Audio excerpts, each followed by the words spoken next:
Hey everybody, welcome back to part 3 of Credit Card Creator Pet Peeves. In this episode, I've got 4 awesome creators. Big shout out to Luke's Point and Miles, CJ, Call Me Lani, and RJ Financial, all for taking the time to film the things that annoy them about credit cards in the game. So without further ado, let's get into it. Yo, what's going on, Richie? Thank you for the call and thank you for inviting me to be a part of this video.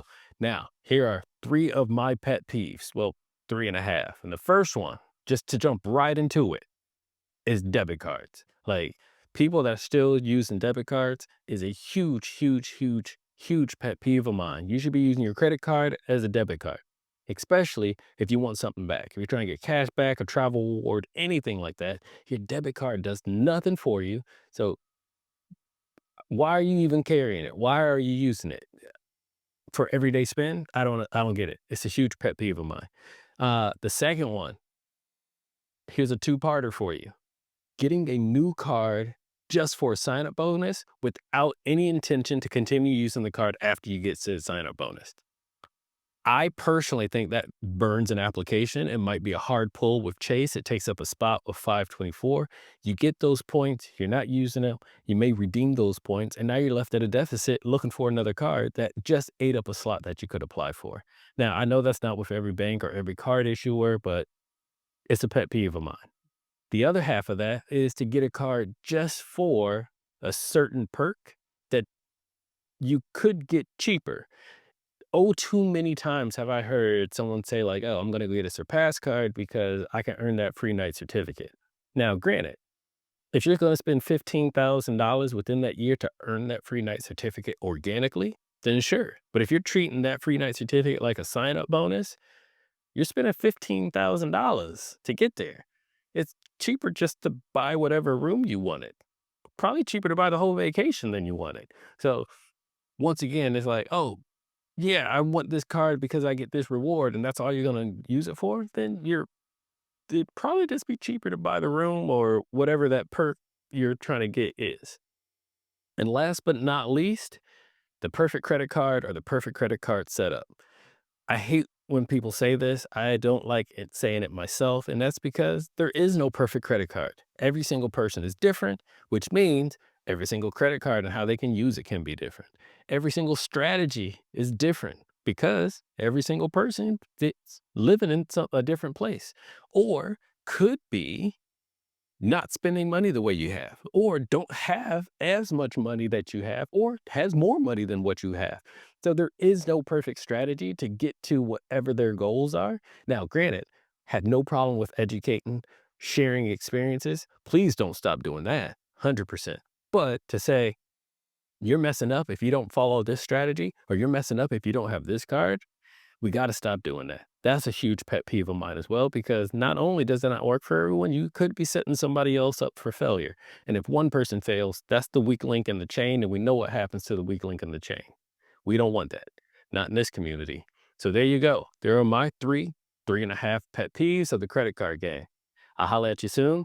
Catch you on the next one. Peace. Hey Richie, you asked me what is my biggest pet peeve with the credit card game, and it's really simple. My biggest pet peeve is the fact that the credit card game can change at a moment's notice or even without notice. So, for example, we just went through a change with the Amex Gold card last year, and that was the biggest news in the credit card game of the whole year. But it's changes that we may not have been wanting to come, especially when you signed up with a gold card and now a few months later or a few years later now, it's going to look a little different. The biggest change that came out of that for me was the annual fee increase from $250 to now $325. And it looks like we're about to go through another major change for what was a very, very good credit card. And that credit card made the Chase Sapphire Preserve the Chase Sapphire Preferred pretty much obsolete because it has Hyatt as a transfer partner. And you will know what I'm talking about. It is the Built Mastercard. You all have seen the survey and we have seen the options. And this is what I'm going to say about that really quickly.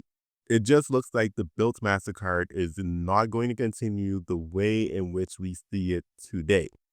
It looks like it is going to change, and in my opinion, it's not necessarily changing for the better. Now, obviously, this is just a possibility at this point. There's nothing set in stone on that one. It was just a survey, but it looks to me like we are about to go through another change on top of the other changes we've seen with the Built MasterCard. So all of that to say, I do not like that the credit card issuers, the banks, they play the game and they play it well and they're in control and we're just the little pawns in the game. Of course, we're always going to try to figure out how to squeeze as much value as possible and try to beat the game. But at the end of the day, it's their game and they change the rules. And I don't like it. Any other game, the rules don't change very often. With the credit card game, they can change like that. So that's my biggest pet peeve. I can't wait to hear everyone else's. Take care, Richie. Thank you for having me on your channel. My credit card game pet peeve. Hey, real quick, thank you to Richie for letting me put my 2 cents in on this topic. And as soon as I thought about it, well, my first thought was most of my pet peeves are probably with credit card YouTube, not exactly the credit card game as a whole. But I had to really think about that really hard. And at least for today, I just don't want to be the Eminem of the credit card game. Or is it the Kendrick Lamar of the credit card game? I don't know. Even though I think the credit card game as a whole is in its glory days, and it's such a profitable and valuable game for us to be in, I do have a legitimate pet peeve, and that is with co-branded credit cards and their attached loyalty programs. Now, folks might say that loyalty programs are something totally and entirely different, but I'm going to say that this is all related. See, for me, co-branded credit cards are for benefits within a specific loyalty program. And we all know that some of these loyalty programs are actually worth more than the companies themselves. Delta, for example, has released the revenue from their Sky Miles program, and it can 100% knock your Aunt Connie's socks off. Same with American Airlines Advantage program. It's amazing how the profits come in from their points slash loyalty programs. So why can't they be better or even a little consistent? Here's some examples. Let's look at Marriott Bonvoy. I have the Marriott Bonvoy Brilliant Card from American Express, and I gladly pay $650 annually to hold the card. That's a lot of dough. I hold the card so I can be granted platinum status, and one of the perks of platinum status is a guaranteed 4 p.m. late checkout. But if you read the terms and conditions, this is based on availability, and to me, it does seem like if a property is privately owned and franchised, they might just ignore this completely. Same with the free breakfast, it seems like. The Hilton Fort Lauderdale is a beautiful property right next door to the Conrad. But from what I understand, they will not grant any complimentary upgrades for Diamond status members. The only way to get an upgrade there is to pay. And they won't even fake the funk. They will just straight up tell you the owners do not do complimentary upgrades. Now, why is this important? Well, because I pay $550 yearly just to maintain that diamond status. And trust me, if that hotel had a different name on it, I wouldn't have even looked at it because I want to take advantage of loyalty benefits that I have with Hilton. I think the hotels are a little more guilty of this than the airlines, but at the same time, I also feel like it's a little easier to deal with Hilton or Marriott corporate than it is with a legacy airline. Either way, I love the concept of consensual loyalty, or what you might even call an equally beneficial relationship with these loyalty programs, and it's worked out pretty good for me. I just wish things were more consistent. I have my own theories on how a lot of this happens, and I do understand everyone working at these hotels. They are human, and they have their own subconscious or even unconscious bias and things like that. But I just wish they could be more concrete and more reciprocal with this loyalty. Do us a favor and comment below the issues you've experienced with your loyalty and how things haven't quite lived up to your expectations. Thanks again, Richie, for having me on. I'm Luke from Luke's Points and Miles.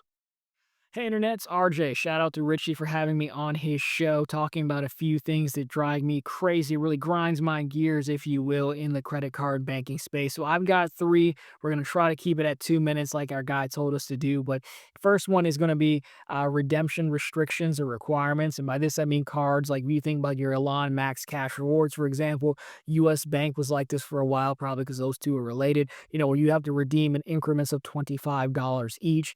That's very annoying, or you can only redeem your points in certain ways. You can't transfer them out to an external bank account. That's very annoying to me. You could throw in Amex's Blue Cash, Blue Business Cash, where it's not going to let you bank your points. They just give them to you after you've paid the balance, of course. That those things are very annoying to me. I try to stay away from cards. There's just no reason for it. It seems very anti-competitive, given the space, and we've seen a lot of banks at least improve that. City, comes to mind.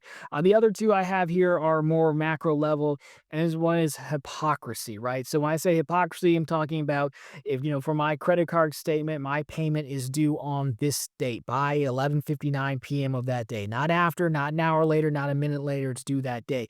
However, when it comes time to the bank to pay you, for example, if you're hitting a bank promotion, maybe, who knows when you're going to get paid? Some banks are good about it. Citizens is a table where they tell you if you complete it by this date, we'll pay you on this date. Fair play. Other banks, I think Citi, what it is in the terms and conditions, they say we'll make our best effort to pay you by this date, but you really don't know when you're going to get paid. You have a reasonable time frame, but it's not the same thing. We're held to a different standard on that. That really drives me crazy. Again, you see this across the board. That's just my specific example. Now, the last one I have here is how the banks are weird, and they're the only company I know that want their customers to be afraid of them. The banks, they hide things, they're misleading. One of the biggest things when I'm making a blog post for profitable-content.com is the hardest thing to find is the fees that the account charges. It'll maybe say how do you get its fee with certain activities and have an asterisk, but they don't hyperlink the asterisk. So you got to find it. Is it under fee schedule? Is it not? If it takes me that long to find it, I do this for part of my job, then it's going to make the average person much longer to find it. They use words, terms and conditions, things like that to scare people and throw them off. It's unnecessary because above the fold, where the marketing material is, you can clearly see the bank knows how to communicate on a human level. And then down below, it's all the I gotcha stuff. And I do believe it makes people a lot more fearful of banks and financial institutions. Is what's necessary. You're really just waiting to see if you're going to get ripped off or not and by how much. So anyways, yep, I went over like I thought. But again, those are a few things in the banking credit card space that really annoy me, or as we said, grind my gears for this space. So thanks again, Richie, for having me, guys. And I'll see you in the next one.